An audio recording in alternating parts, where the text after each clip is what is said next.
So this share is not a school share, but it's a helpful share.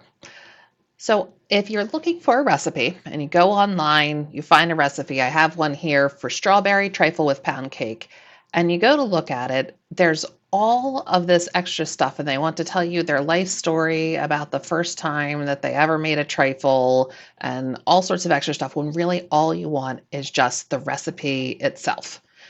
So there's something that you can do. If you go ahead at the beginning, before the entire URL, so before the HTTP, you want to put in cooked.wiki. So you're going to put cooked.wiki beforehand and then hit enter.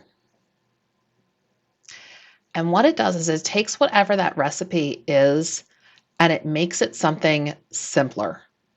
So you are then able to just see what you need for ingredients. You can change this amount here, but then as you're going through each step, it will then highlight for you which of the ingredients you need on that step. So as you're going through, you can see it helps you out here. So if I go back here, it resets. Now, if I want to add to the shopping list, I would have to select all and add to the shopping list, but it would want me to save it, which then would need for you to actually make an account. But you can take this and then you could just use your regular print function to print everything out.